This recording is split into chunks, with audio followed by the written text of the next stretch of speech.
Okay, this is just sort of more general theory and trying to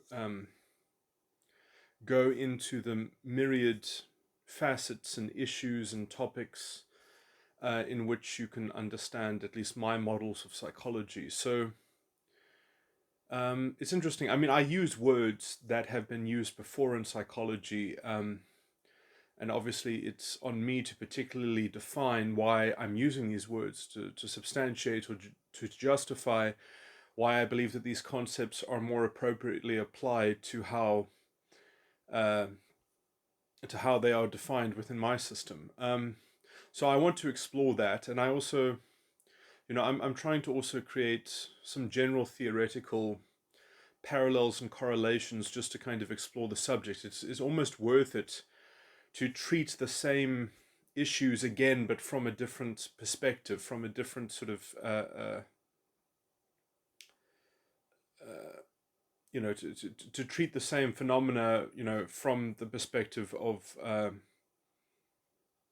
because in some sense, I believe that these issues they are resonant to people. They are resonant to their common sense. I mean, okay, let me just give a concrete example. So, I mean, I was just thinking about how comedy, in some sense, in some general sense, is usually centered around showing to people the juxtaposition between their subconscious and unconscious, uh, which, because in some sense, the ego itself is some kind of integration between the subconscious and the unconscious, because the ego has to um, exist on top of those two substrates. And so and so the kind of the parts of the subconscious that have been suppressed or repressed or left behind to sort of to languish into obscurity. Um, so I think something that comedy is in some sense, in some general thematic sense, what comedy is urging us to do is to search for a higher synthesis, a higher rate of internal fidelity, um, and to notice and track, and then perhaps try to more rigorously work out how these things can be reconciled, these internal things that perhaps have just been jettisoned and sort of become more unconscious. Now, and I wanted to also explore the term unconsciousness. So the reason, so like the positive sides of the false ego complex, I have termed the subconscious, which ontologically happens first, then the unconscious, and then the ego. And you can notice that the unconscious is kind of like, if you can imagine that as a sandwich, the unconscious is the meat in the sandwich. It's the thing between the two slices of bread. And in some sense, I wanted to kind of title this recording uh, "The Unconscious and the something like the difficulties of having a mature, developed ego," because I think generally speaking, in what was generally considered to be, let's say, the cultural norm, the ordinary sort of traditional line of development, is that people were expected to have, let's say, crystallized egos.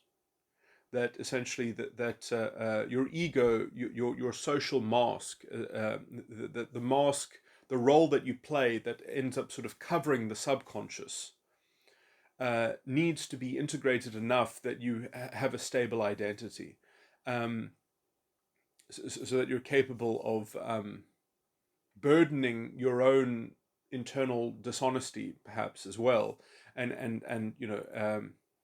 because so I do think that there's a kind of bootstrapped de facto responsibility, which is in the long run sort of very uh, a very positive mentally health, sort of heuristic, which is that, well, if we just bootstrap and we just force you to be responsible for the role that you play, then, through kind of behaviorism, you end up having to internally track what's going on inside of you and managing that. Well, it's on your shoulders to manage. You can't just kind of project your unconscious externally onto other people. You have to kind of get a handle on it yourself and get your unconscious, let's say, under heel. Or so yeah, I call it the unconscious, but I've also called it sort of morality, because I've called it looking at yourself in the third person, or trying to objectify your subconscious within some kind of contemplative domain. Um, so in some sense, I think that the unconscious is something like the metaphysical environment. It's something like the moral landscape that you are. It's almost kind of more idealistic and abstract. Idealism in the sense of ideas, um, in a kind of in an idea territory. Um, you could also link it, I think, with culture as well. And many people have what I would call as problematic or unstable unconscious structures. No, I can't even make such a blanket statement. That's kind of irresponsible. What I should say is that there are many different forms of structuring an unconscious side of the mind. I would say through most of history, people homogenize their unconscious with their environment. In some sense, they don't consciously. I mean, this is why it's unconscious. Is that it's sort of, you have beliefs that you don't have to justify because they just are true, or something like that. Like it's And so usually it's modeled on what seems to be true, um, in a kind of, in a collective sense. So I mean, because it's also the paradigm. This is why I call it morality, because it's the paradigm in which you believe that the same, let's say, fatalism or determinism, or idealism that you are encapsulated by is also the same thing that encapsulates other people. Um, Now, I say that because, I mean, I'm trying to describe an unconscious mechanism. So that usually, I'm just generalizing how that mechanism seems to function. But this, in some sense, also makes it fundamentally relativistic. Perhaps, if you believe that there, you know, if different cultures are different enough that, this could be a kind of cultural relativism as well. And um, in some sense, this was baked into the ideology of most societies. I mean, I think that we can see that this is how feudalism operated, in terms of the divine right of the sovereign to govern. Your king was in some sense more important to you than your religion. Even if you were fine in the religious sense, but if you were dispossessed by your sovereign, um, the narrative of the unconscious side of the mind was disjointed. You were ejected from it. And famously in China, when the emperor was overthrown um, by the Mongols, there would be whole towns that essentially committed suicide because the sky had fallen. Um, anyway, so I'm just trying to make these kinds of parallels. So it is the thing that gives context to yourself as an object. So in some sense, I think that the unconscious side of the mind objectifies the self in a kind of third person perspective, that you see yourself as an object within a greater context, within some kind of narrative or domain. And then you need something to anchor that domain. You need something to structure it. But usually that structure is a kind of embodied ideology. It's an embodied belief that usually isn't conscious, but it can also be conscious. So to call it unconscious, it's not like that it must be unconscious. It's just that it its structures operate unconsciously. So that's the meaning of the word unconscious there. Now, I believe that the ego will always have, it's weird because I think the ego can inherit a kind of unconscious legacy from the unconscious side of the mind. And in so doing, uh, it can encroach on. I think that if the ego incorporates, let's say, unconscious dependencies and structures within itself, you can that can be an engine of a kind of arrested development and cognitive dissonance. Because if the ego is operating with some kind of unconscious structures, then when those unconscious structures uh, evolve or have some kind of internal nuanced mechanism, which is, usually the unconscious side of the mind in itself is not a seamless, sort of mechanistic model of mechanistic perfection, but I do think that this is where dreams come from in some sense, because if you're not conscious of your own, let's say, beliefs and ideology in some sense, then and this is obviously going to impact on, let's say, your kind of and I'm failing at words here, but let's say esoteric sensibilities um, uh, about how confident you are in almost in a kind of in a moral sense, in terms of your moral virtue, your sensibility around your uh, about your standing within the meta context, uh, uh, which is, I think, the which I'm trying to say, that is uh, the general um,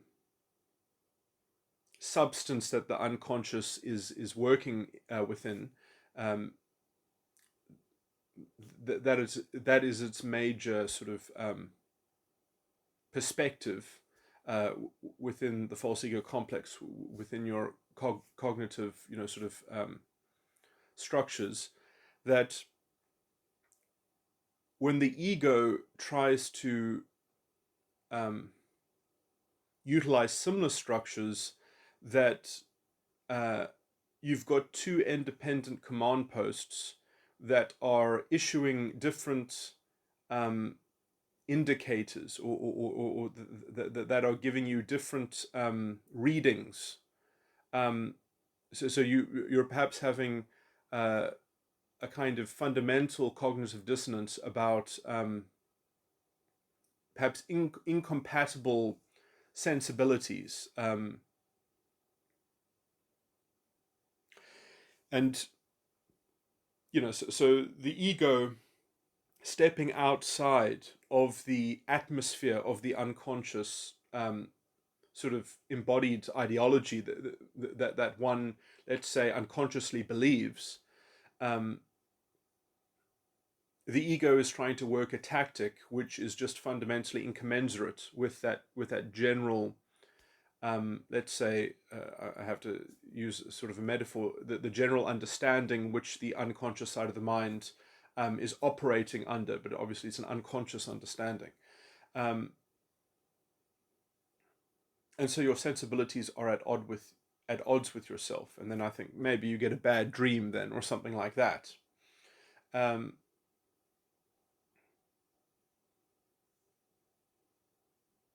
because we have to also remember that in terms of the ego is closer to the unconscious than it is to the subconscious, and in some sense, the unconscious already has to have woven within its structure some reconciliation between itself and the subconscious.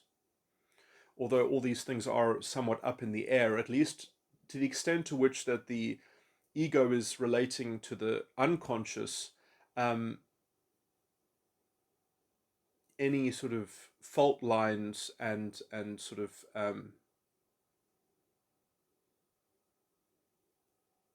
let's say, latent inconsistencies between the unconscious and the subconscious itself have really sort of been costed in to the unconscious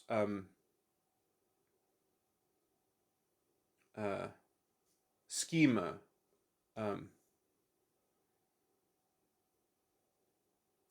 Anyway, I'm just trying to say that, like, when the ego is trying to develop because I mean the ego also in some sense has to, for it to properly develop, it has to eclipse the unconscious. It has to kind of rise above it. But it is also a different kind of thematic operation and activity. So it doesn't necessarily contradict the unconscious so much as that it has to eclipse is almost a pretty good metaphor. So it has to kind of work within the lines, but it has to sort of create a new dimension of sort of attitudinal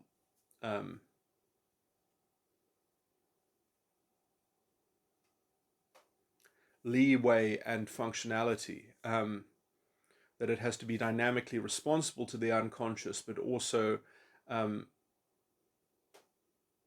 find a way to kind of overcome and transcend the vista that the unconscious, in its, let's say, lower, because I mean, essentially, again, this is weird, but you have to understand that the ego essentially is trying to trump the unconscious. It needs to, the ego is doubling down against the unconscious because the unconscious itself has failed, and out of the failure of the unconscious, the ego emerges.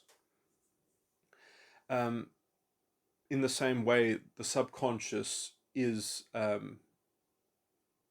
also a failure, and the unconscious has come in to try to double down and to kind of recoup the loss of the that is symbolized by the failure of the subconscious. And so each prior side of the mind has failed, and the next side of the mind is trying to pick up the pieces and cost some kind of loss into the system, and based on that concrete, let's say, concession, then reach a new vista that it hopefully sort of redeems. And in some sense, the ego is problematic because the ego is destined to fail. The ego fails just as much as the other sides of the mind, but it does reach some new insight. It does reach some further point of consciousness that does contribute a broader I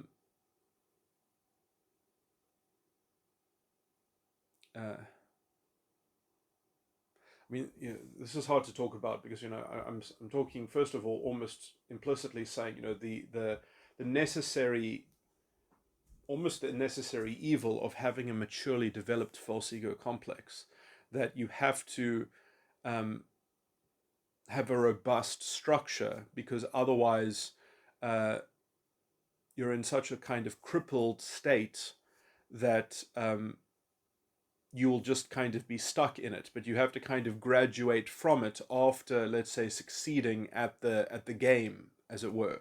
And so even though the game is fundamentally rigged and it's fundamentally a sort of a self-delusion, it's a self-con, that the whole thing is based on a fiction, you cannot just drop it and walk away.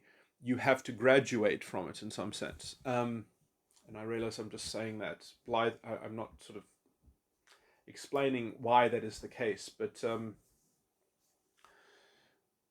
essentially it's I mean, I'll just roughly say that I think that you cannot leave the mystery behind. You have to finish it in some sense, because otherwise you can't sort of know it well enough that when you turn your back to it, or when you try to turn your back to it, that you can actually, it's like the what's that sort of riddle, is not really a riddle, but it's a kind of, try not to think of a pink elephant. Like, can you really say that you can never, you can do it, but if you do it, you can't say that you've succeeded at doing it, because if you say that you've succeeded at doing it, then you've just failed it, because you've just recalled something about the pink elephant. And it's something like that paradox. Um,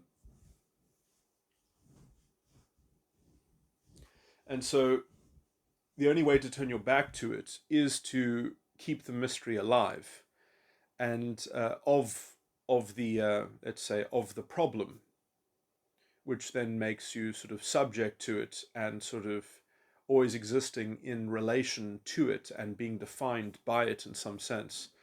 Um, and so I believe that it has to be properly, or let's say thoroughly exhausted, which requires it to be robustly developed and for it to mature so that you can graduate from it. Okay, so that's kind of my explanation of that. But and essentially, perhaps the hardest part is that because the ego is the last link in the chain of failure, that when you get to the point at which the other sides of the mind failed, but then passed the baton forward onto a new side of the mind, when the ego reaches that point of where it's recognizing its own failure, it's the end of the line. It doesn't have another side of the mind to graduate to. So it rather chooses a form of limbo and perhaps a form of sort of involution, involuted regression. So it tries to say, oh, instead of me looking at this current problem, let me go put out another fire. Let me actually say, well, actually, the unconscious, maybe the unconscious didn't fail. Maybe the unconscious needs to sort of be, maybe I should return to the unconscious. Maybe I should return to the subconscious, and so you kind of have this perverse incentive not to confront, let's just say, the terminal failure that the ego represents. Um, and you get a kind of, I do think that there is almost like a bad faith revisitation of the other sides of the mind, um, but it's a disingenuous regression in some sense, just because essentially the ego is painful to develop, because it doesn't have any sort of next doubling down. It doesn't have a further doubling down that it could hope to sort of escape uh, what I would call the terminal failure of the ego. Okay, so that's one thing. And so generally what I would say is that the reason why the unconscious is called the unconscious, and why this resonates with terminology in prior psychology, is that the unconscious becomes the crutch. It becomes the meat in the sandwich. It becomes the filling. Yeah, and I do think that the unconscious side of the mind ends up often becoming the most. It ends up characterizing the ego itself, because the ego is trying to escape its own failure, and it does so by, let's say, retreating into attempting to elaborate and indulge itself and kind of to clothe itself in the wrappings of the unconscious, and into kind of to try to reinvigorate the unconscious. Um,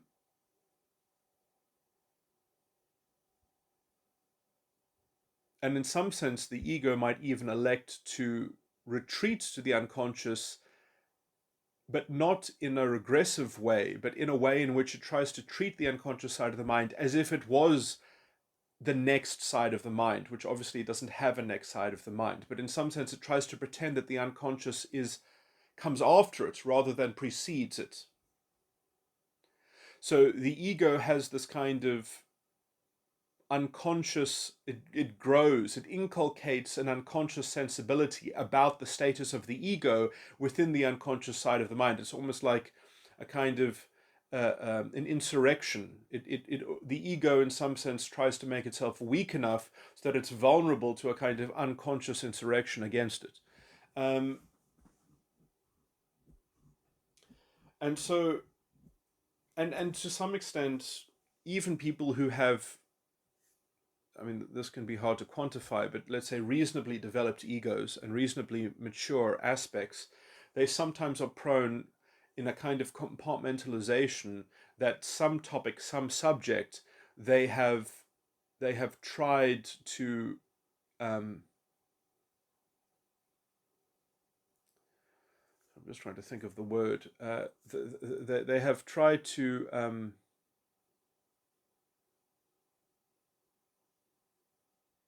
in some sense, they haven't put the whole unconscious side of the mind in front of the ego as the next link in the chain. They have imported from the unconscious just some aspect of it to function as that next link in the chain, for the ego. And this is something that the ego can almost has the right to do, because the ego really is your immediate sense of consciousness. The actual the functions, the cognitive functions that correspond to the ego are literally the things that are doing the work in your head in real time, in the subjective immediate. The actual, the rest of the false ego complex is kind of like the architecture that eventually gives birth to your immediate conscious faculties, which are in the process of functioning. And so your immediate ego, your immediate conscious faculties, cognitive faculties, are this kind of and they really, and you have, they're in this limbo, right? And so when I say that, like, they can invent the idea that there is something ahead of it, it's being constructed in real time. So I mean, people, I do think, actually have real, let's say, responsibility for their ego. You cannot inhabit your ego and not have real responsibility for it. And in some sense, I think everyone does have an ego, even when they're very young and undeveloped. They, in some sense, I think, are still using the ego in this way. It's just, it's not, it only becomes conceivable if the unconscious allows you to do that. If the unconscious is so essentially the moral computer, the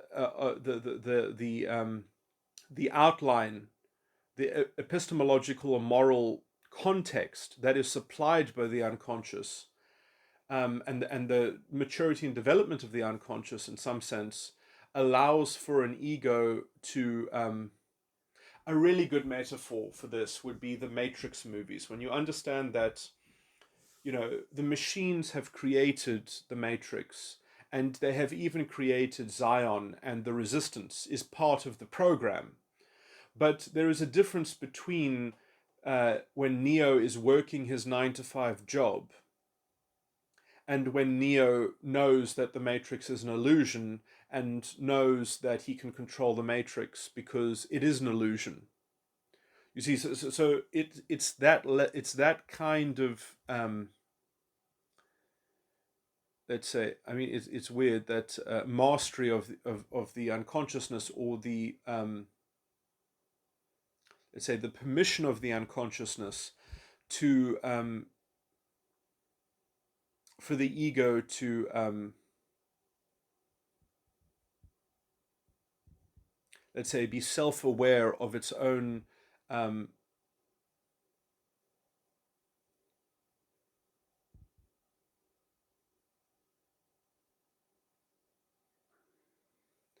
deliberate, conscientious, agentic, powers to essentially emulate and to focus on unconscious, let's say, operations, to the extent to which that they can be consciously observed, and then perhaps also, consciously manipulated. So essentially, that the ego can learn to hack the unconscious, can learn to, reorder it and recode the unconscious, but it doesn't really quite have necessarily the power to switch it off, but it can, modulate it. And this is not necessarily a positive power, and we see this quite very well depicted within the Matrix saga, that, in some sense, when Neo has full mastery over the Matrix, to control it from within, um, we see that on some level this is senseless, this is, unimportant. Um,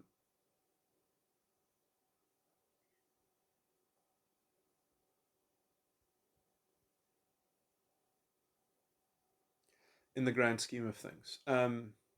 It's somewhat futile.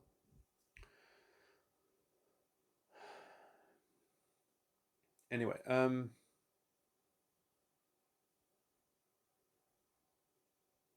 then it's the quest for to reach a sort of a higher synthesis of reaching a kind of settlement with the system itself, with the whole structure itself, of which he was a manufactured, well, that he was himself a product thereof, that system, but also there was something beyond the system, which in something he had a higher role. He had a role that does not compute within the system. Um, and his prominence in bringing down the system, in some sense, is irrelevant to that other role, because that is just not even shown in the movies. It's just a kind of it's a kind of hopefulness itself, or it's a kind of anyway. There's no point in kind of talking about it, because uh,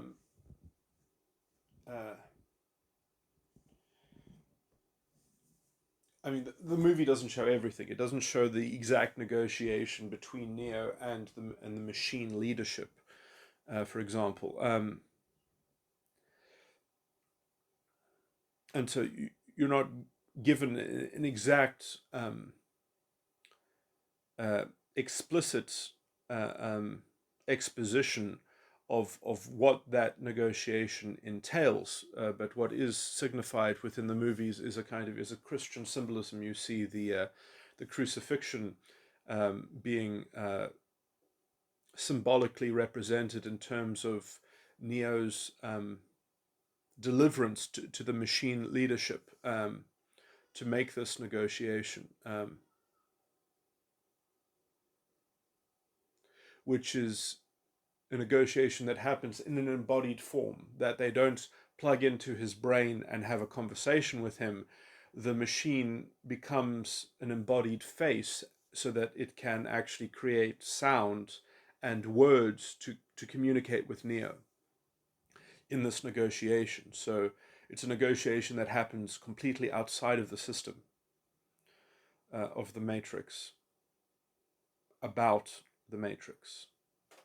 Uh, anyway, there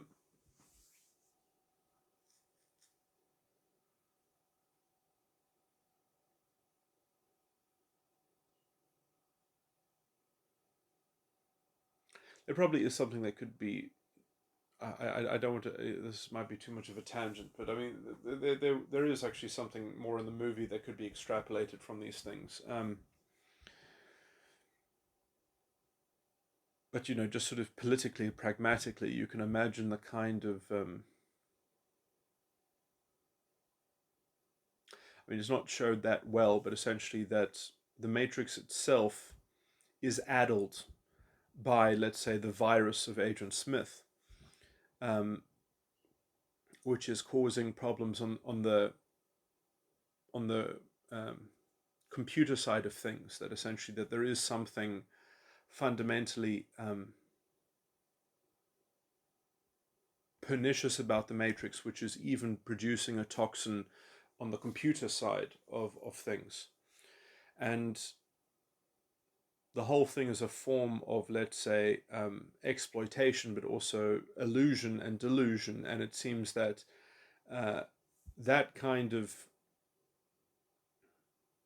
poison becomes a kind of a general poison in some sense. And even though human beings might create eventually an existential problem to the computers, them not being able to have the courage and hopefulness to withstand that kind of the challenge of, let's say, the abrogation of that extra security, that you've subjugated all these minds and they are part of your system, that you can actually have a more dynamic form of coexistence, and that uh, is so, let's say, different from the kind of relations which are embodied by the matrix control system.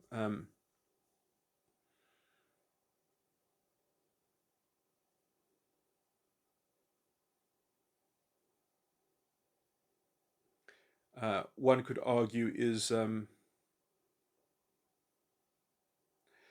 capable of offering. I mean, again, in this fictional story of talk, in some sense, it's more complicated than this because essentially the false ego complex is not is more like a homunculus. It's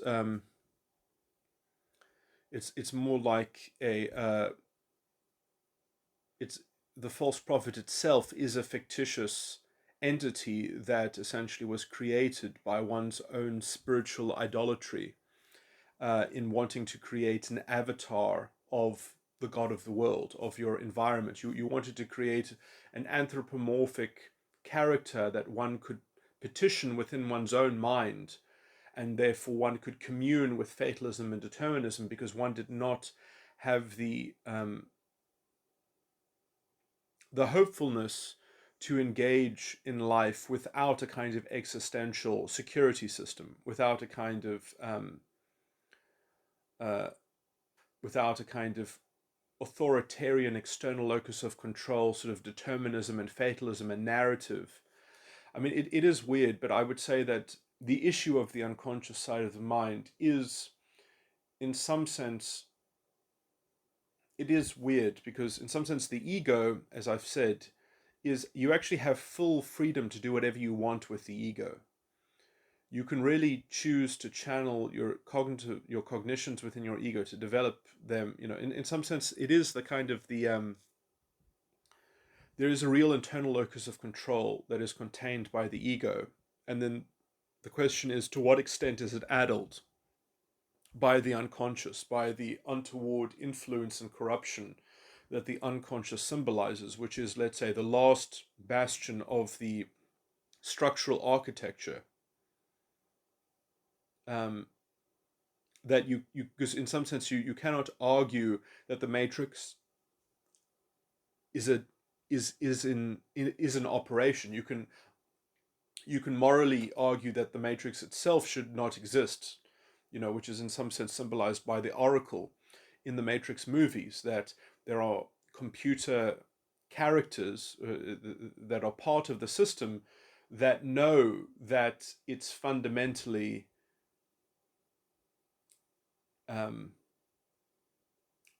let's say existentially troubling and problematic, as it were. That it's fundamentally flawed, that it's fundamentally defective in a deep way. That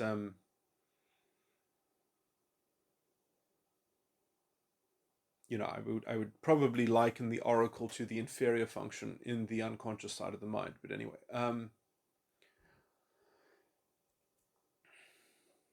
and the Merovingian would somewhat be the parent function.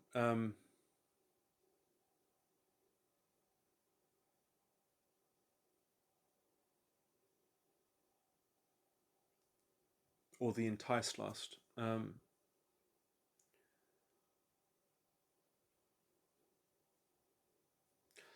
Anyway, all these sorts of characters and parallels and things like that. But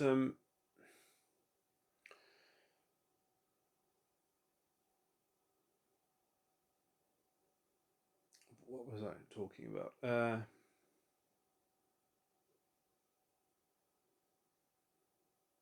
So the ego really does have this kind of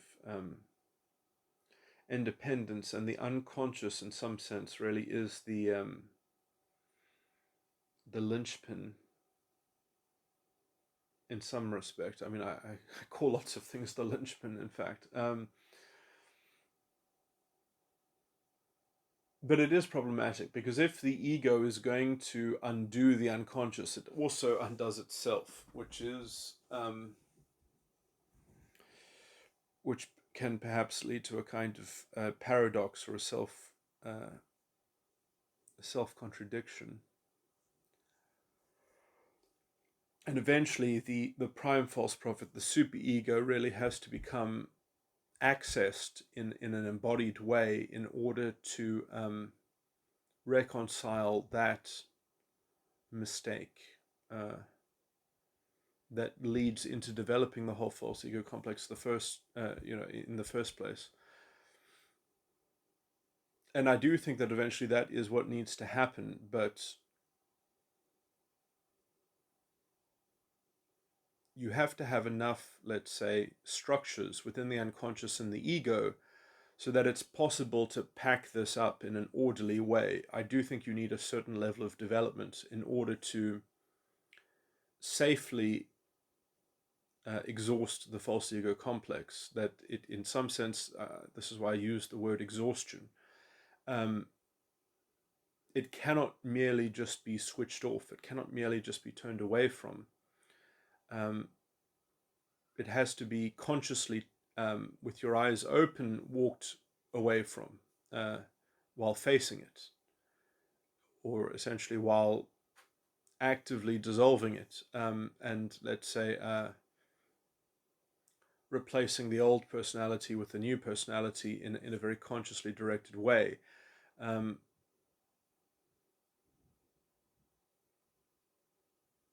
in some sense, modeling exactly what is going on in the false ego complex then gives you an idea of exactly the structures that need to be expunged and that you need to extricate from your patterns and your habits and your habits of cognition, as it were, to particularly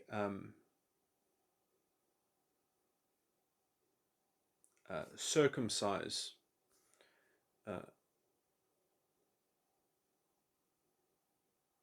I believe there is a scriptural reference to the circumcision of the heart.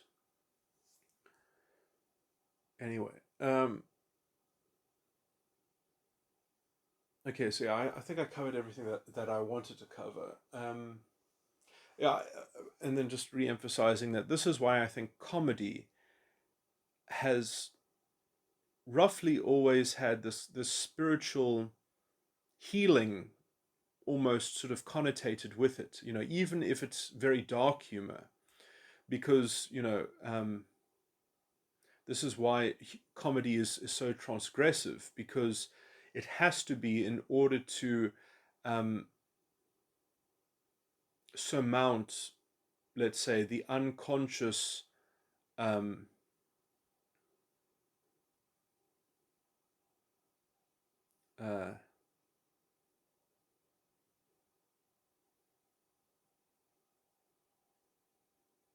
moral sentiments and culture, which can only become egoistically accessed consciously when you can kind of understand it from the ego's perspective, from the embodied. In order to make the unconscious a conscious embodiment. So it's because you have to if you cannot delineate what the transgression looks like in the embodied form, then you have no other way to model the unconscious schema. You only have the ego's faculties, which are seen as a kind of an embodied role that you are actively actualizing. You are literally playing the role in the ego, and because it is a role, you can make it do whatever you want it to do, and so you can choose how to emulate that in your mind. And if you subjugate that role in perhaps in an imaginative way, in terms of witnessing your own unconscious side of the mind, you have to be able to put yourself, you have to emulate the role experiencing a transgressive state so that you can consciously cash out the unconscious sentiment, and essentially through a kind of retracing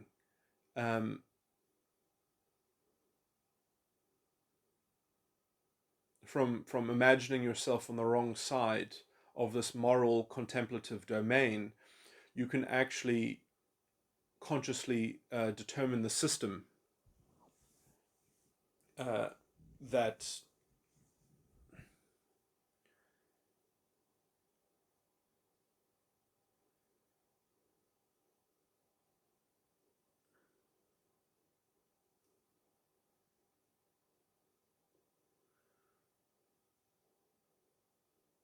I mean, a system that will always be, in some sense, fundamentally flawed, which is also then to recognize um, that the ego itself is a house built on sand as well, which then also perhaps gives you the impetus to be able to sacrifice the ego itself into its terminal failure, and to but I mean, I guess at some point you also have to have the general hope that there is something to be done about the whole structure itself, including the ego, that the ego itself is not something that then is not something to hold on to because it's the only possible way of being, that there is another way, there is an alternative. But also then to robustly examine the fact that as it stands, it is wholly, you know, depraved and deficient, but one requires a certain amount of hate, uh, or at least the tolerance of a certain amount of hate, in order to examine these harsh things, and to. But I mean, it's interesting that these things are written about in the scriptures, the dark sayings of the Lord's, which the dark sayings of the Lord is a phrase from Proverbs, but in the New Testament, we have quite clearly Jesus Christ says, to be worthy to be a disciple of mine, you must hate your mother and your father and your brother and your sister and even your own life. You must hate these things just to be worthy to be a disciple.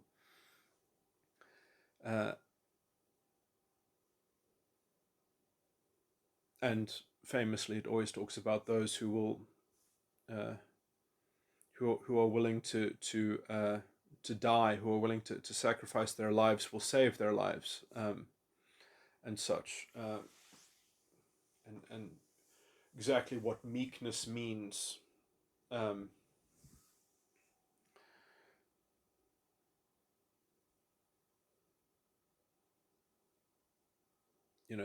The meek and the humble. It's interesting how I think that these things are often replaced by sort of vacuous images. Oh, well, you have to believe that you are worthless or something like that. But hate actually does have this quality in its discerning, because if you actually hate something, you will actually specifically hate it, not generally hate it, not hate it in a vague way, hate it in a specific way. And eventually, once you hate everything to the maximum, you will see that hate becomes somewhat of a zero-sum matrix of understanding, that you cannot overly hate something, because then you will actually create a free pass for some other form of hate. So in order to maximize your hate, you actually have to work out an exact understanding of how these things interrelate to one another. You actually have to understand that if you just were to blindly love your siblings or your parents or something like that, that you would have to be self-deluded, because you would end up having to create all these kinds of cognitive biases in order to avoid how their faults will have to be excused, will have to be sympathized with. And essentially there we see that sympathy becomes the enemy of compassion, of real compassion and empathy, because it just encourages one to surrender to the darkness of ignorance and inconsideration, that I would rather not subject myself to thinking about all these dark things, so let me just take a shortcut and never mind the unintended consequences. So essentially you open the door to unintended consequences, as it were. And this in some sense I think is how generally at least often in some kind of compartmentalized fashion, uh, sections of the unconscious mind are repurposed as the ego's sort of well of desperation for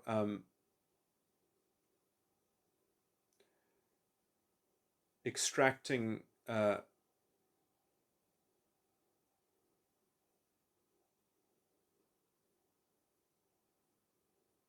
reprieve of its own terminal incapacities, incapacities that it doesn't want to reckon with. It doesn't want to self-realize in order to fully quantify uh, the deficiencies of sin. The ego really does not want to sin because it has no reprieve from it other than this kind of unconscious repurposing. Um, and I think to some degree, comedy does open a window into this mechanism. I mean, sometimes comedy, in some sense, it's almost it sarcastically leans into this unconscious mechanism. It actually elaborates this unconscious mechanism as if to create a giant pointer and saying, look how you're self-deluding yourself. Yes, we're all laughing, but there is a wisdom in hate that is being proffered by such an exposition. And this is why I think specifically comedy is under threat when we live in these times of moral totalitarianism and cultural totalitarianism, and the kind of moral picture that you know the. I'm not going to make that whole moral argument because I spent an hour just talking about this topic in my last recording. Um, so this will kind of be probably an addendum to my book outline, essentially, as perhaps another chapter.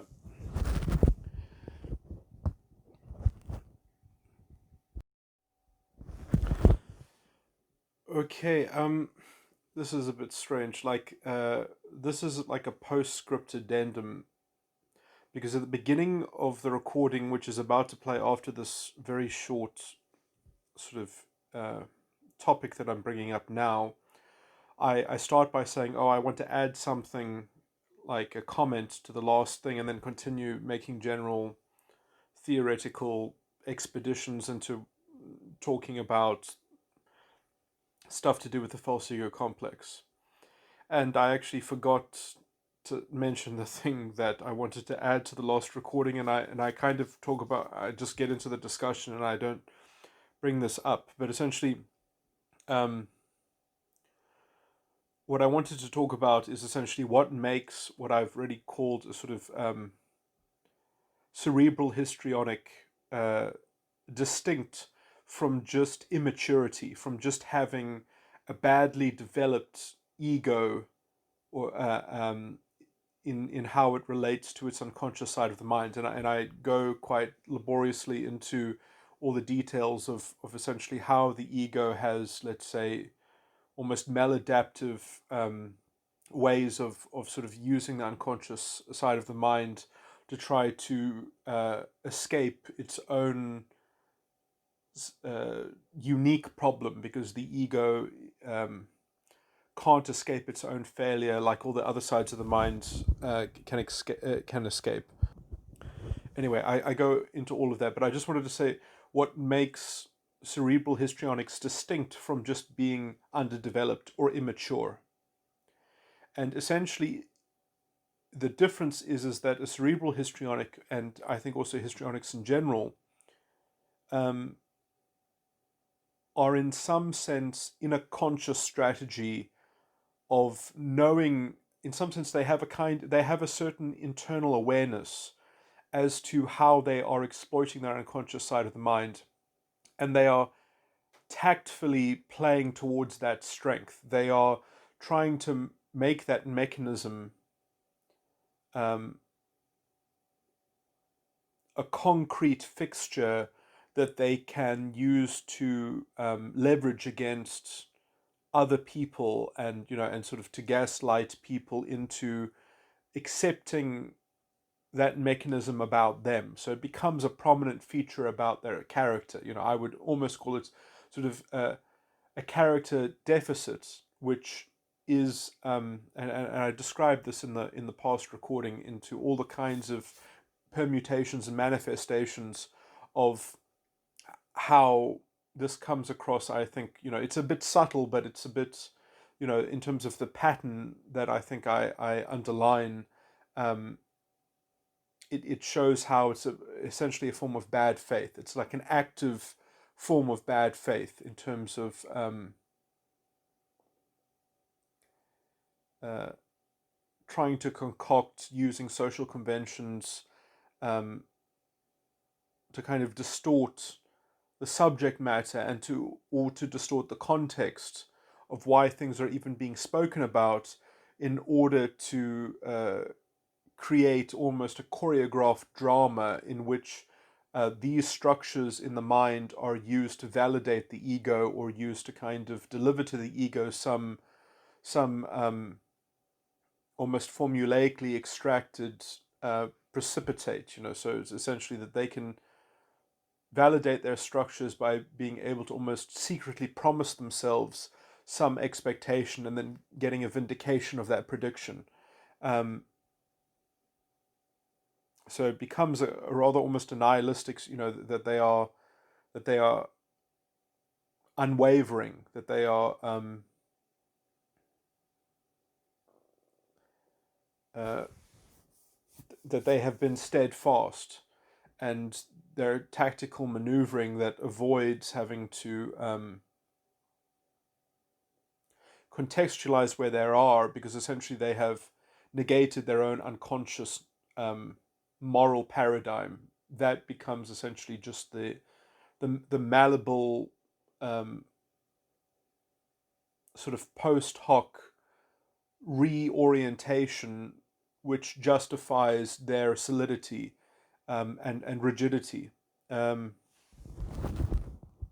and this comes across when they leverage social conventions, but also change details by often a kind of very sort of caustic sophistry, um, in order to say things that in some interpretive slant are not technically incorrect. So they are always using this technical consistency, which is not even a coherent kind of consistency. So it's like, look, I'm being self-consistent as I say this, and then I say something else which is completely incommensurate with what I just said.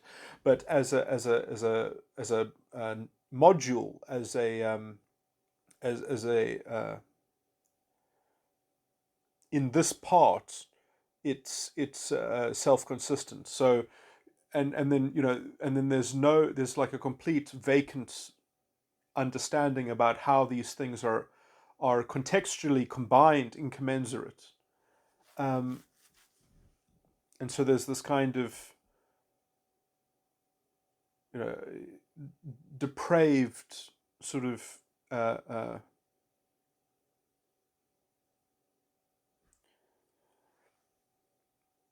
compartmentalization that has this kind of amoral sort of cultural theme in it, or whatever. So that comes through quite clearly in the cerebral histrionic, and I think that the classical histrionic is doing the same thing, but they don't have, let's say, they don't speak on behalf of a intellectual determinism that they are using to manufacture these outcomes. Instead, they have a kind of fatalism uh, that has to do with a kind of their self-importance. I mean, they both vaguely have something to do with self-importance, but the cerebral histrionic is anchoring that self-importance in a kind of in a technical, intellectual sort of justification or account of itself. But I mean, in some sense, the link between them is that they are both relying on on a weird kind of narrative that they get to kind of unilaterally depend on as they speak it as they're going through the motions of relying on it. And then essentially, if somebody else sort of tracks all the moves that they've made within this very sort of misused fabric, which is are doing these impossible contortions and contrived, sort of reframing, um, this fabric ends up being used in such an incoherent and dishonest way, in such sort of overt bad faith, but somehow it's good enough because their audience has such a moral standard of incoherence. There's such a low bar. There's such a low cultural threshold that people or they're leveraging emotive concepts which people already believe are vested with some kind of magical authority, because you don't have the ability to philosophize about things. Your audience doesn't have the ability to independently critically think about anything, that you're just kind of depending on these loose associations. You're depending on these, the principalities of the air, as it were.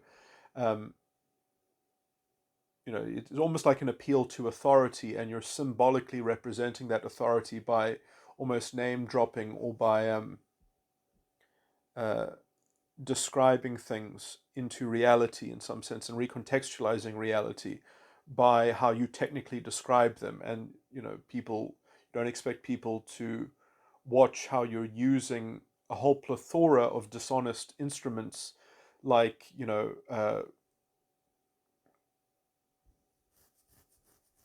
using discourse itself in order to disguise and in order to kind of conceal uh, this kind of bad faith, which you're just kind of constantly trying to escape from. But anyway, I think that the classical histrionic does the exact same thing, um, because they are trying to escape from their own uncertainty.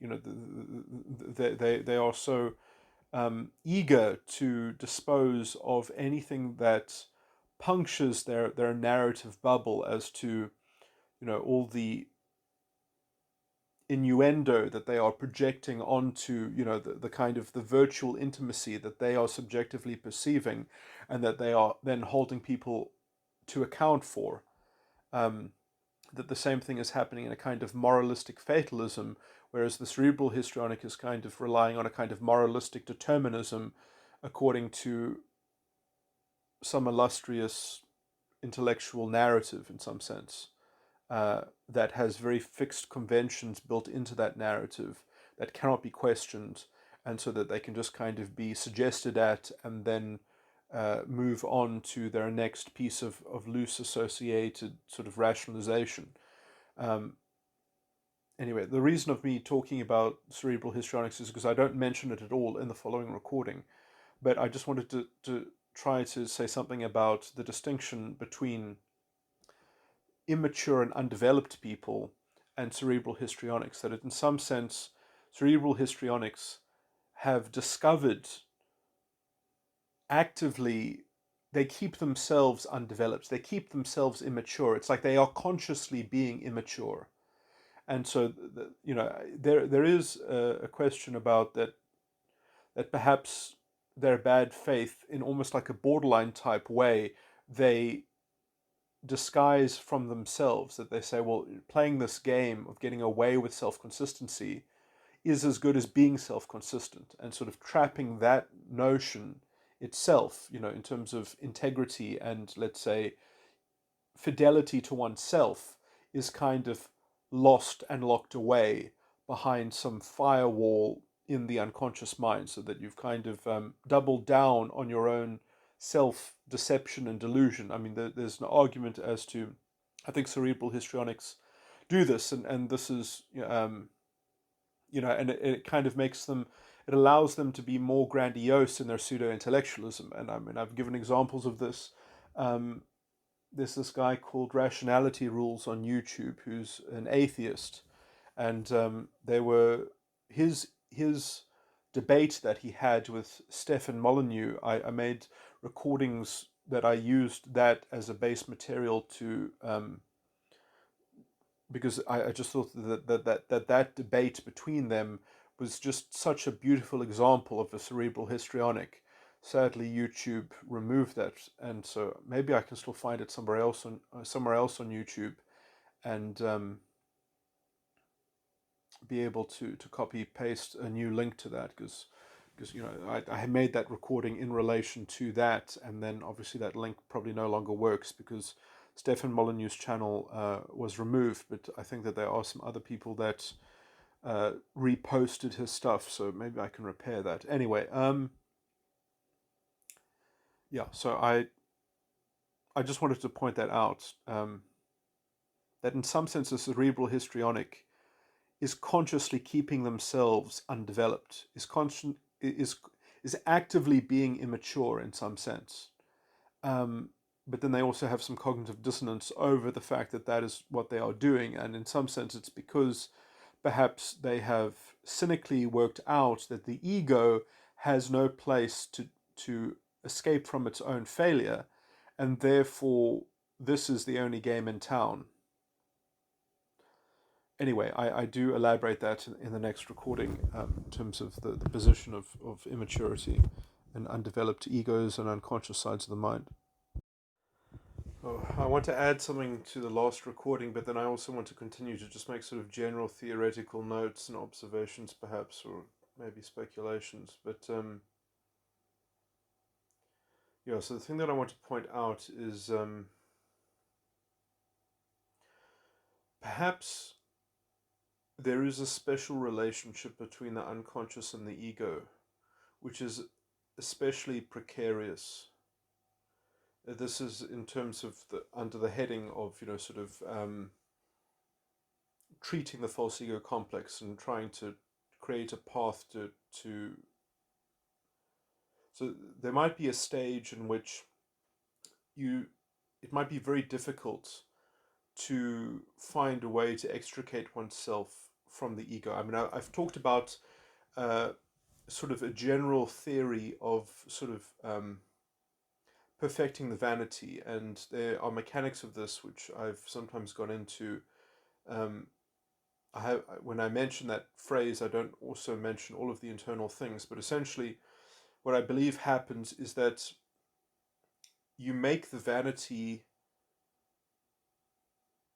burden enough responsibility for essentially the inferior function and for, let's say, managing the parent function, so that essentially the vanity already has a sensibility within itself that it knows that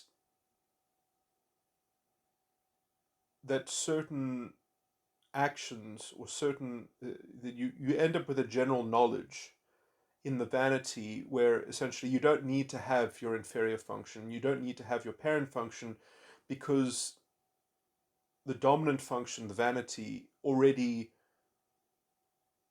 understands and anticipates what the consequences will be in those other functions.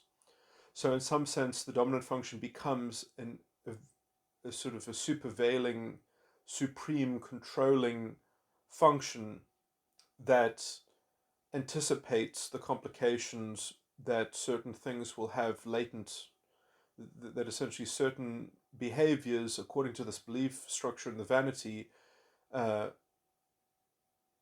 will have consequences in these other functions. And so it's almost as if the vanity, the dominant function, can displace and kind of go rogue from those other things. And essentially that rogueness, in some sense, then completely turns the vanity against the lust. The vanity becomes an independent structure. It becomes an independent nodule that in some sense perhaps can transcend beyond the false ego complex.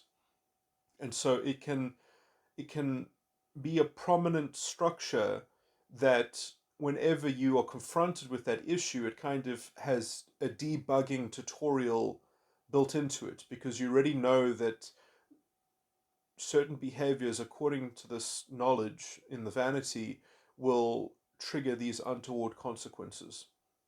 And so with that, you can almost use it to stand in front, or because in some sense the weird thing is that the vanity happens after the lust.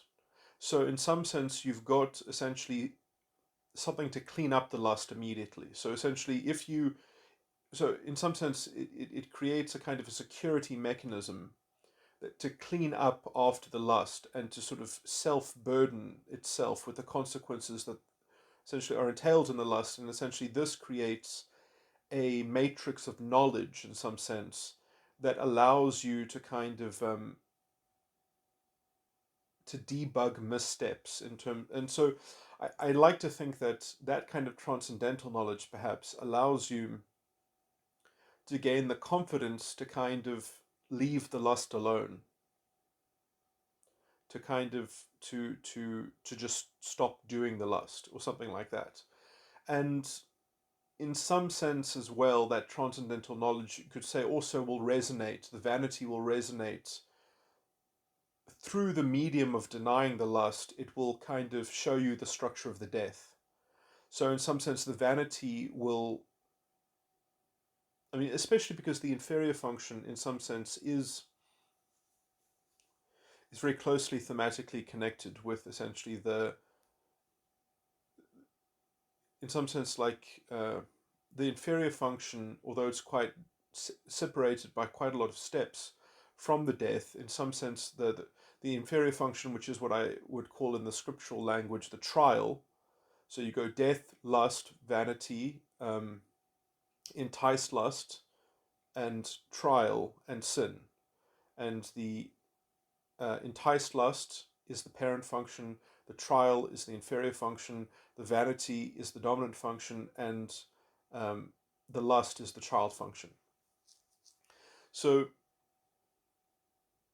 essentially, the trial really is just the kind of the metaphysical aftermath, and let's say the very implicit consequences which eventually come out of the woodwork of all these other things happening together. But I like to think that the vanity itself does actually have the latitude to develop an appreciation for this. Essentially, the problem with the vanity is that it is somewhat enslaved by the lust, but essentially almost for the purpose of the lust, because the lust is so broad in its implication that because the vanity is ultimately self-defeating, especially when it's integrated with the inferior function. Um, that essentially you are cultivating a form of vanity which is capable of sacrificing itself, that's capable of killing itself, essentially, for the greater good, in some sense. And so, in some sense, what it does is it actually ends up defining the lust according to the death, because in some sense, the lust is so infinite in its unlimited expression that it doesn't have any character, it doesn't have any integrity of its own.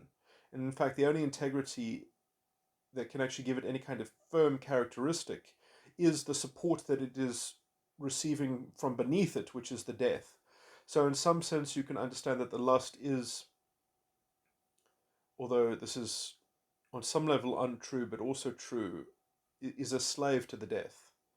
But essentially, because the death is the rigidity, the lust can create, based on that rigidity, it can make exploitations because it has rules that then it has hard boundaries which then it can exploit and reinterpret, because essentially the lust is just this kind of unlimited reinterpretation of the death in order to create a sort of unaccountable power. So it has no integrity, but it is very, um, you know, it's weird because the lust in some sense is very infuriating in some sense because it gets bored, it gets exhausted almost by its own, let's say, lack of coherence.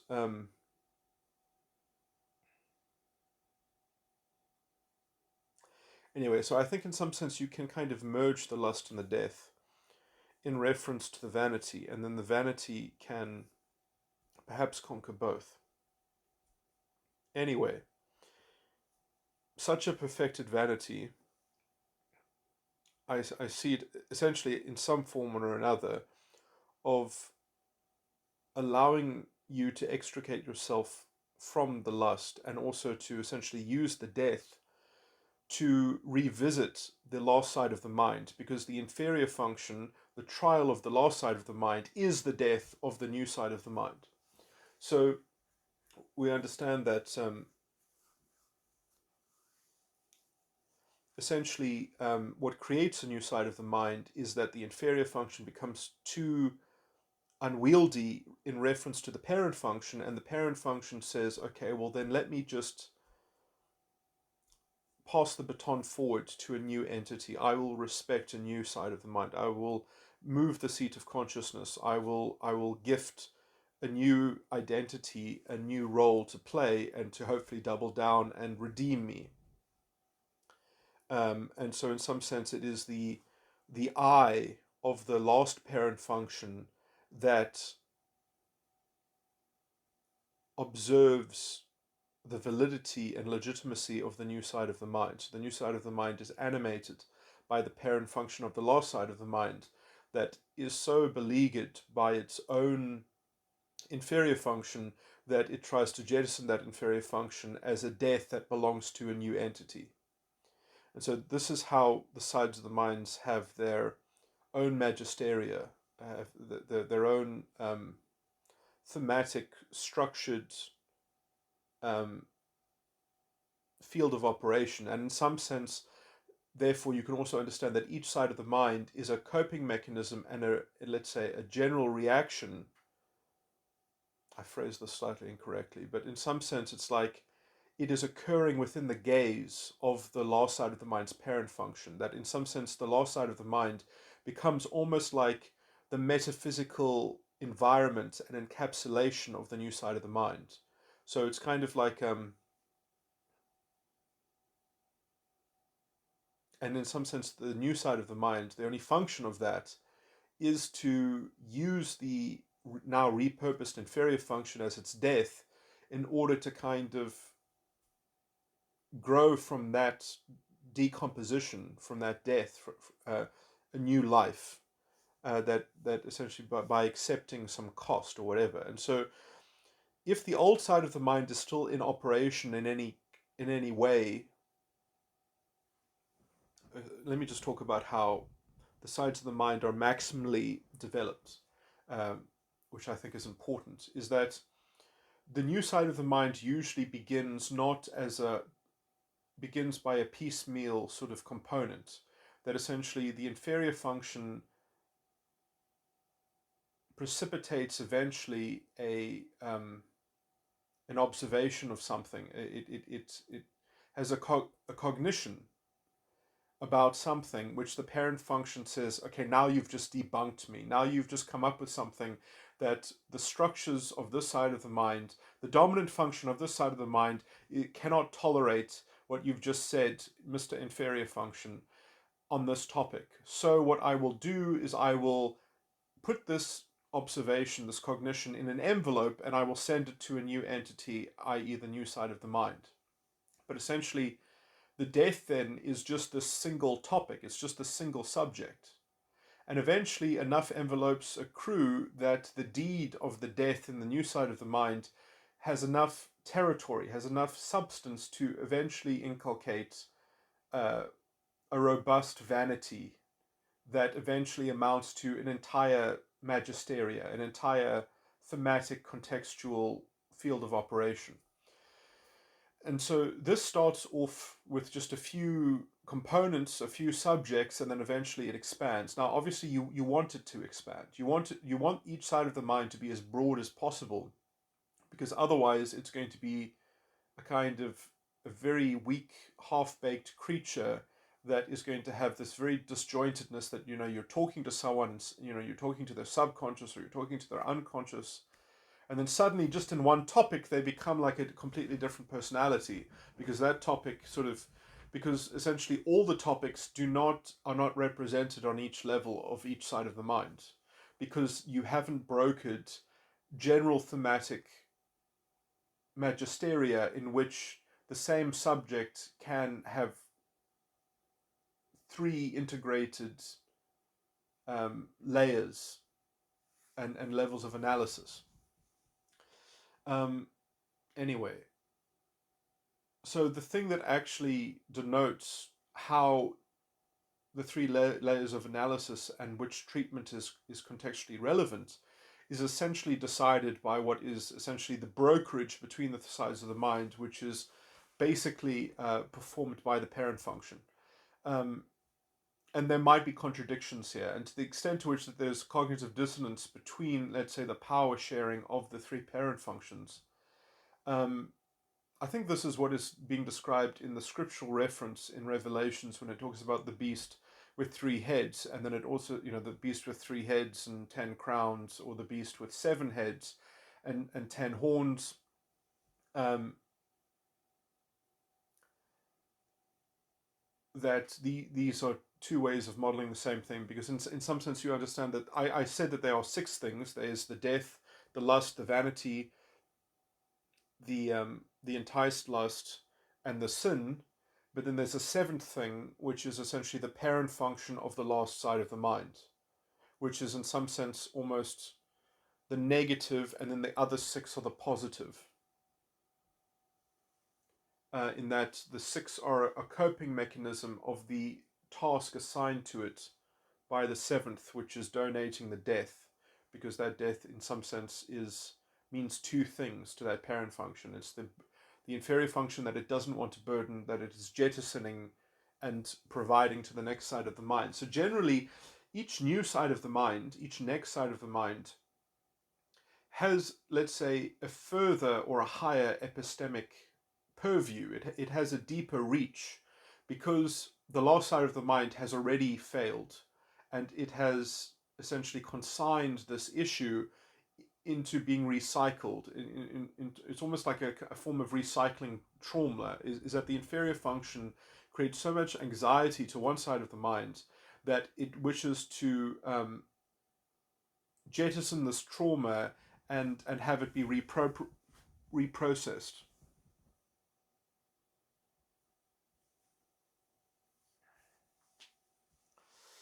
Um, which then creates also issues of internal tensions, because essentially then that has to be represented within, let's say, the power sharing arrangements of the different magisteria that is structured by the parent functions. And this is also described in Revelations when it talks about the heads of the beasts, and it talks about how um, that they each, I can't remember exactly the scripture, but it's something like that they each govern in turn, by their own day, by their own hour, and then they kind of they switch in, it's like you can imagine it. I know I can't remember exactly the writing, but it's something like, you imagine sort of like a hydralisk with all these competing uh, concerns and differing values, and sort of differing vanities that are that govern each in their turn in each hour, or something such as that. But anyway,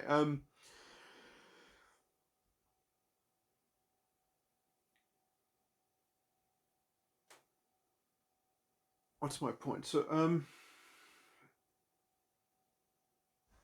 maybe I should actually read Revelations again, because it might give me some more inspiration and clues as to how the therapy might work. Because it talks also at some point that there's a new child, and then there's a woman and a dragon, and the woman flies off with the child on the dragon's back.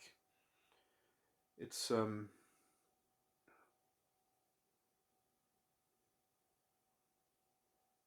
that's interesting, because the sort of what is the new child, what is this woman and dragon, is that sort of the beast in a different form, and the whore of Babylon in a different form, the lust in a different form, that is in the process of being tamed by this process of sort of decomposition. Um, anyway,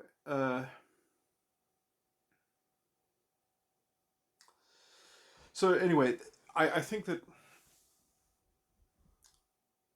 yeah, so I think it's important to have a perfected vanity that can even operate as a nodule, as a kind of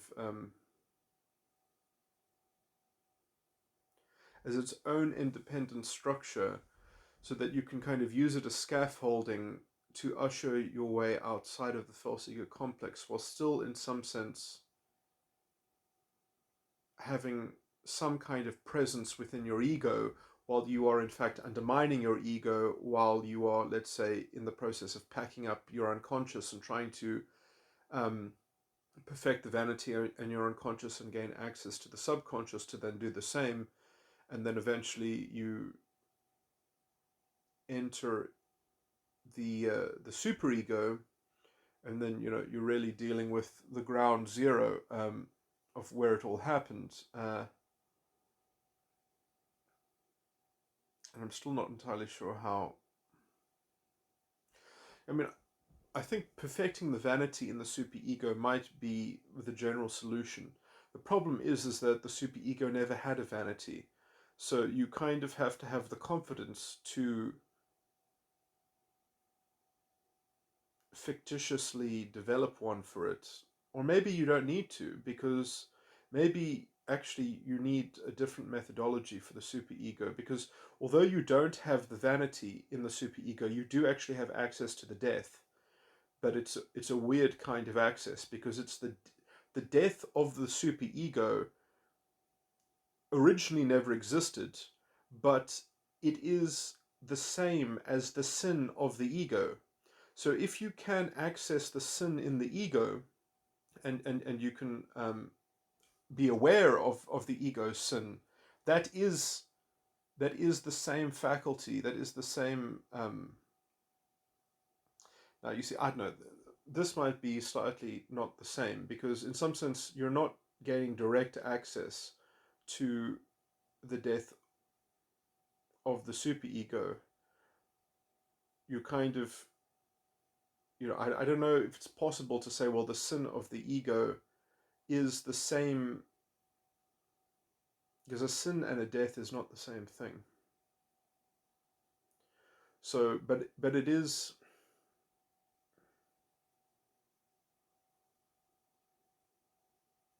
Let me think if I can just make a stupid metaphor quickly. It's like there might be a murder weapon, and but it's not just a murder weapon. It's also been used as something else. It's been a murder weapon, and somebody else used it for self-defense. So it's kind of both, that in one person's hands it was a murder weapon, but then it was repurposed by some other entity for some other purpose or some other aim. Now you're forced to kind of contemplate, well, this, I used this for self-defense, but this was also used in a murder before I got my hands on it. So it might be a bit too much of a confused proposition to just say that you have access to the death and the superego, unless you actually equated it to the death and the super in the ego. That might allow you to kind of recontextualize it, to reimagine it as the murder weapon, as it were. Um, so maybe that might work. That you might sort of, I don't know. This is a bit of conjecture, but essentially, if you could say, okay, well, I experienced this as a sin, but if I can try to sort of metaphorically relate it to the death in the ego, and say, well, try to liken it to that, try to equate it to that, and then see if I can follow the logic of extricating the prime false prophet from dislodging the prime false prophet use of a certain cognitive function, because essentially, I mean, that's what you need to stop the prime false prophet. The problem is that you have a whole culture of depending on it as depending on that function as the prime false prophet. I'm just trying to think of creating creating a realization that then has a cascade domino effect that allows you to extricate yourself from the false ego complex.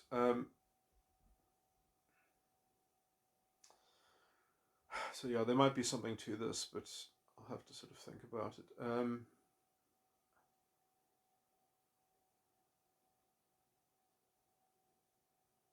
Because then you would have to liken it to the death of your ego, and then you would have to try to, I don't know, if there's another method, or otherwise you'd have to try to also use that as a stepping stone in order to try to add your ego vanity, the perfection of your ego vanity. Try to incorporate the vanity of the superego with your perfected vanity in your ego. And then so essentially you're using that independent perfected vanity to also undo and um,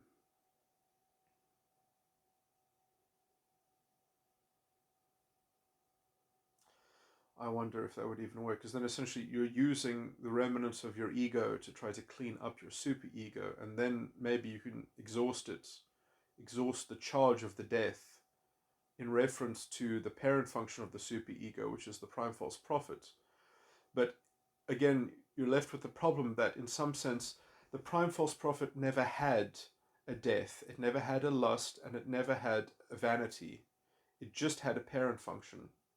Because when you created it and were fictitiously using this entity in your head in order to motivate you to develop a false ego complex, it was a half done job. You didn't actually create a full backstory for this entity in your mind. You just kind of half imagined it, and you didn't give it a complete body, a complete metaphysical body. You just had it operate as this single dimension. So sort of re-engineering it's fully trying to fully develop it as a side of the mind, so that then it's capable of actually resolving itself. Because this is why I think the superego cannot be resolved, is because it's fundamentally, it doesn't have an epistemological structure behind it. Um, it doesn't have a real account of itself, so it can't really be resolved because it was never real in the first place.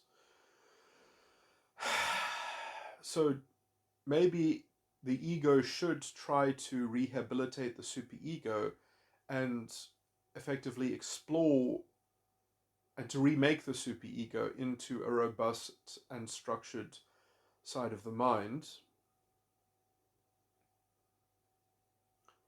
to help it just enough to develop so that it can be vanquished, or that it can be resolved and reconciled, and have. So yeah, this is how I see the main crux of the main problem, is that it doesn't.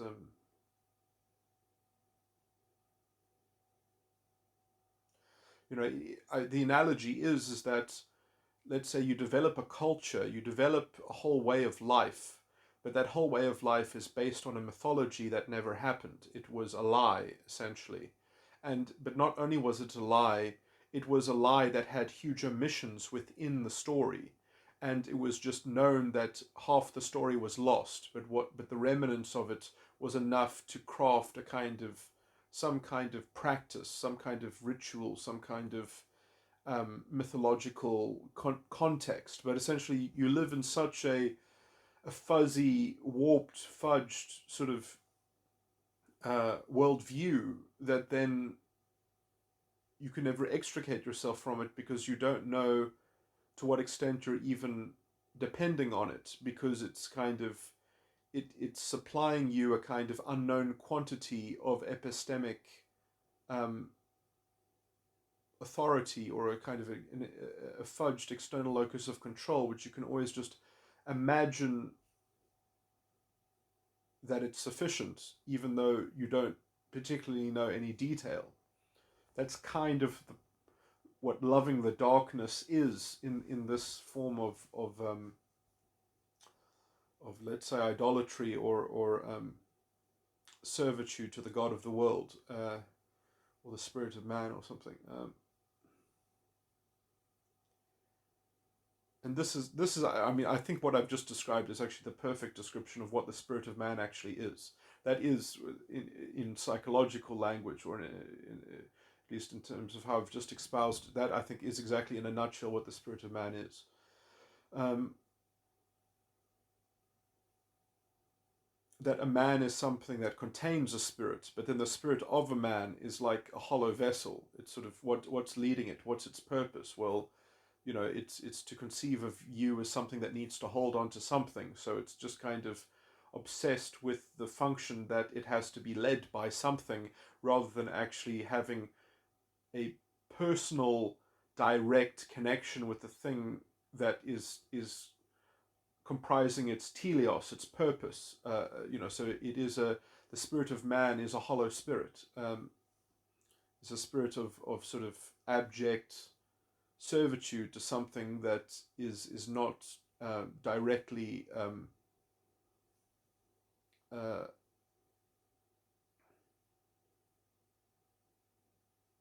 known in truth and in spirit. Um, and so it's just a particular. Because I mean, I guess you could say that there are many spirits of man in some sense. There are many ways in which that can be, because it's just, it can have many different window dressings, but it formulaically has the characteristics that I just kind of espoused, I think. But anyway, okay, so what's this idea of trying to get the ego to incorporate as to use the ego as a scaffolding of the superego?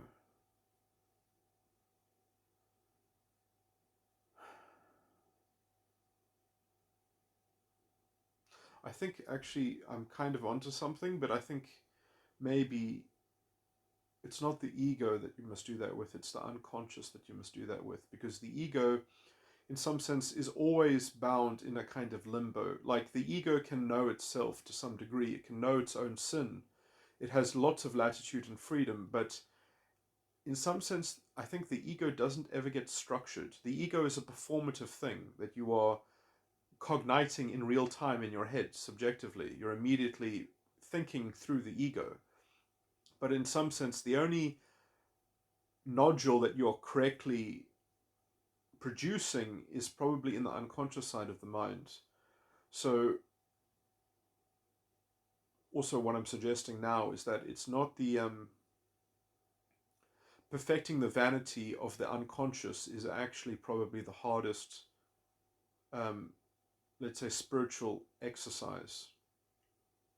It's not perfecting the vanity in the ego, although perfecting the vanity of the ego will give you a sense of seriousness, a sense of groundedness, but the actual, let's say, the arduous work, or is essentially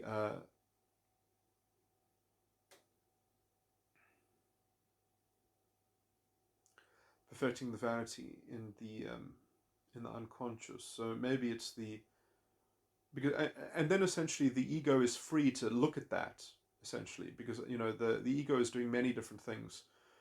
It's just whatever your mind is focused on, and in some sense I think the ego is often, at least the serious developed people in some sense,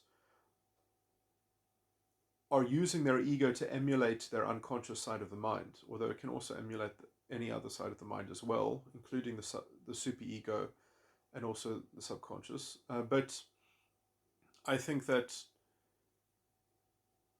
it is being the most responsible when it is trying to accurately anchor itself and root itself within the unconscious structures. So, and it's not looking away from its captivity, it's staring its captivity in the face so that it knows the form of the enemy, as it were. And it doesn't just kind of frivolously sort of step out of lockstep with its captor. It doesn't say, okay, well, I'm locked up in this prison, so let me just imagine that I'm the king of infinite space, and I'll just go on imaginary rocket ship rides or something like that, and invent a whole fantasy alternative reality that it actually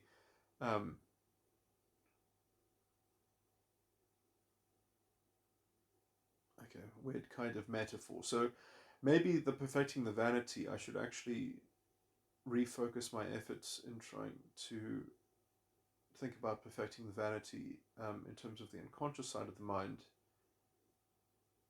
and then trying to incorporate the subconscious into that perfected vanity in the unconscious. And essentially, I mean, the ego is the one that is it's very strange, because in some sense think that the unconscious side of the mind, in some way, you don't know. You never know what the unconscious side of the mind is doing, except that the ego discerns that it is so doing that, So it's like you only have access to the unconscious side of the mind to the extent to which that the ego thinks it has access.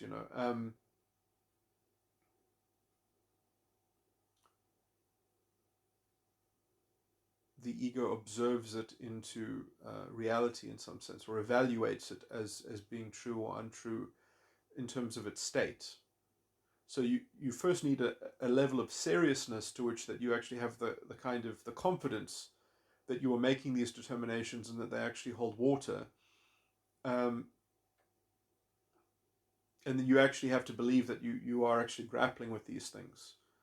Because if you can't just say, okay, well, I'm saying this about my unconscious side of the mind, but I actually don't have a high confidence that that evaluation is accurate. Um,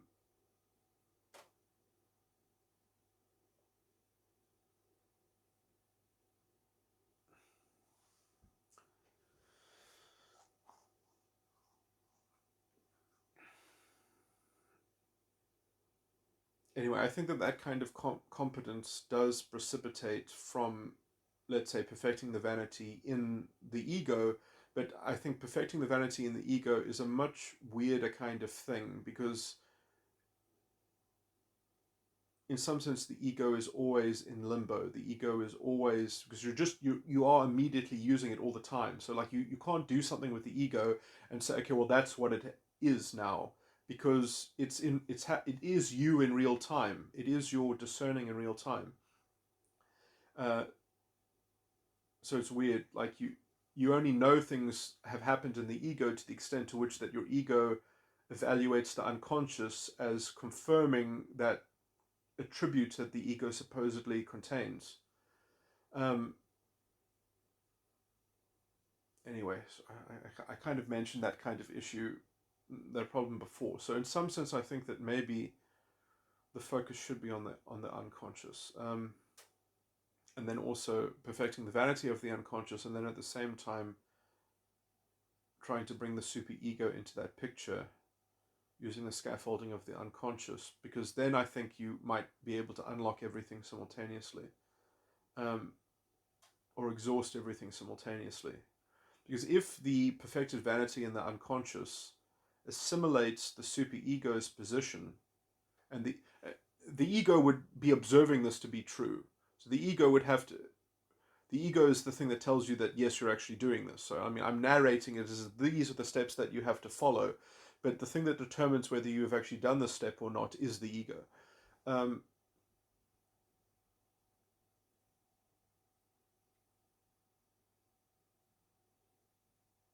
and so essentially, what you're doing is you're trying to assimilate, let's say, the general formula, if my therapeutic formula is correct, which I vaguely term perfecting the vanity. If you get that working mechanistically well enough in the unconscious side of the mind, and then you extend that process as the scaffolding for the superego to kind of be superimposed onto the same process and become part and parcel of the same mechanism, then it might sort of discharge simultaneously, and then undo itself as it discharges.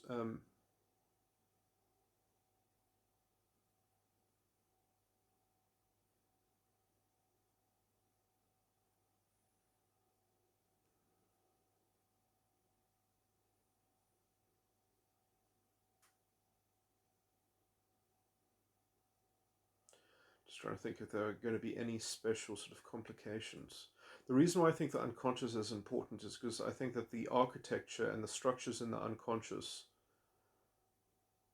are not under your control. The ego is under your control, fully under your control. The problem is that it even exists. But the only way to stop it from existing is to undo the unconscious, and the unconscious already has integrated within it the subconscious. So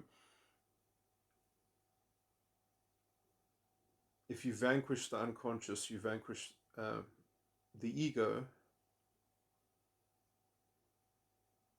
and also the subconscious. If you can negate the superego, because if you can negate the superego, then the subconscious becomes irrelevant, because you've just removed its epistemological legitimacy, which is provided from the parent function in the superego.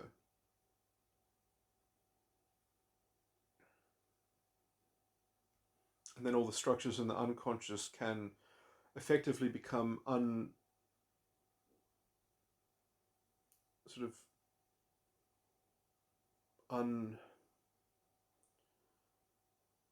what was I going to say? Let's say that, like, they sort of become unreal, or they lose their pertinence.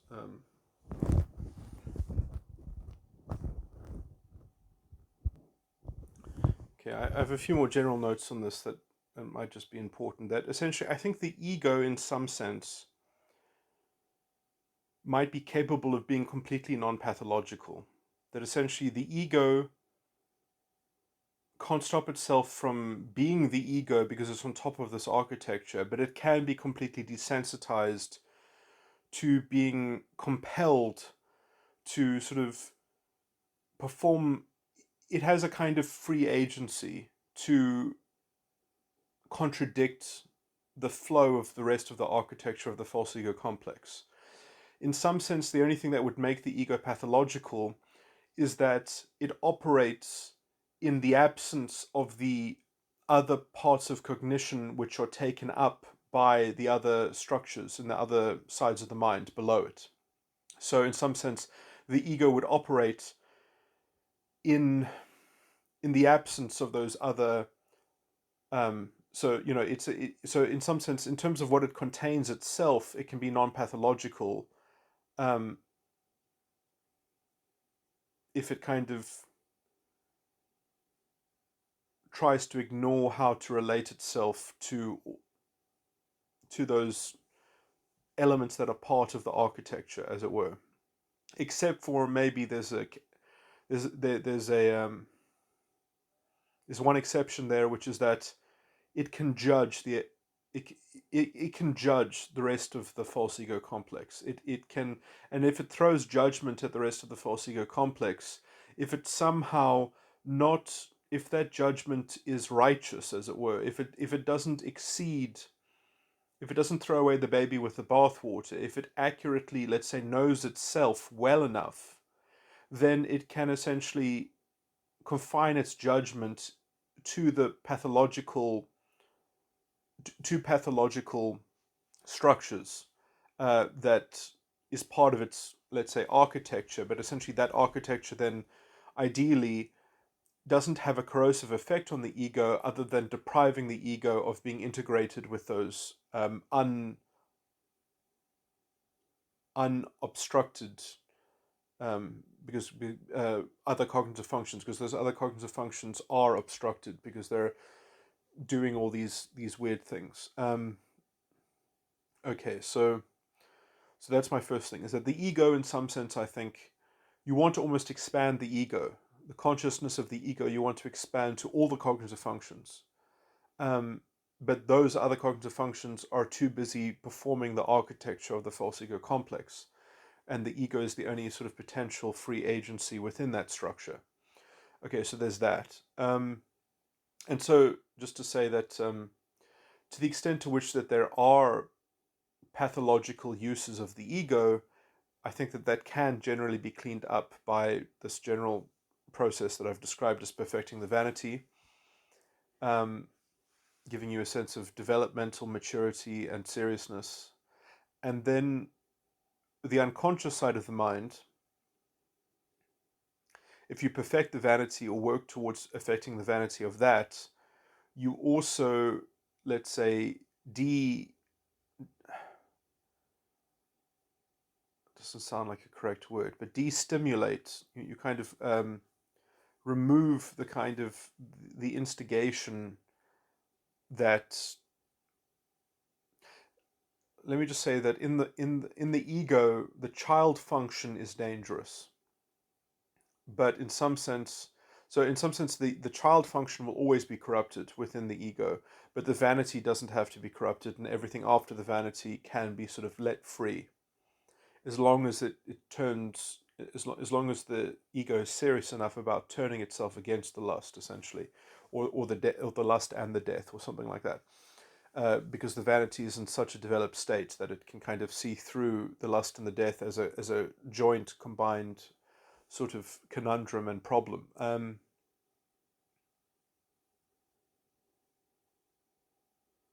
That leads to unnecessary schism between the dominant function, the parent function, and the inferior function. Particularly, the inferior function is not integrated. Um, and so, by the dominant function integrating the inferior function, and keeping the parent function sort of on the sidelines, then things go nicely. Anyway, so if you perfect the vanity in the unconscious side of the mind, then you actually release the lust in the ego. You kind of desensitize that, and maybe allow the ego to expand to include what was before covered by the lust. And then,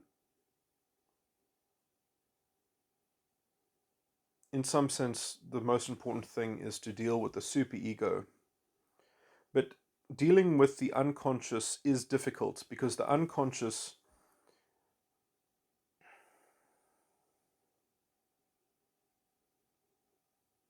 is happening because at some point it's happening on top of the superego. It's happening in a chain of causation that occurred from the superego into the unconscious.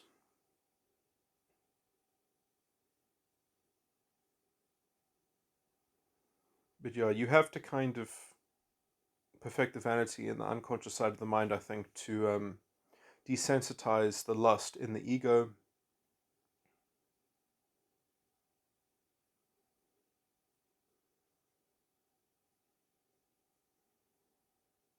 and to move to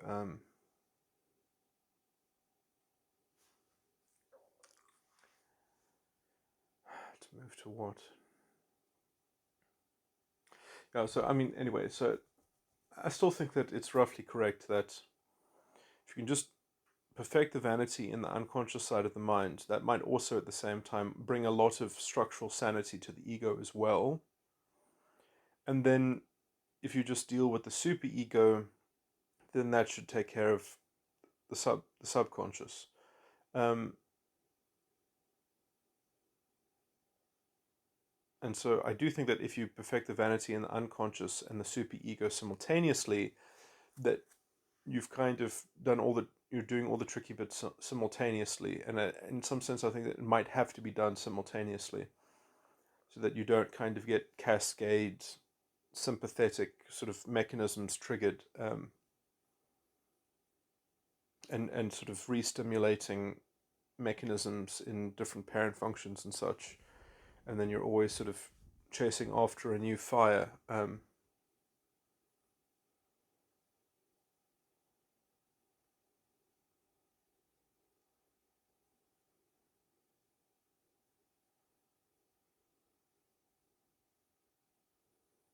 That you have to sort of make the perfect big fire.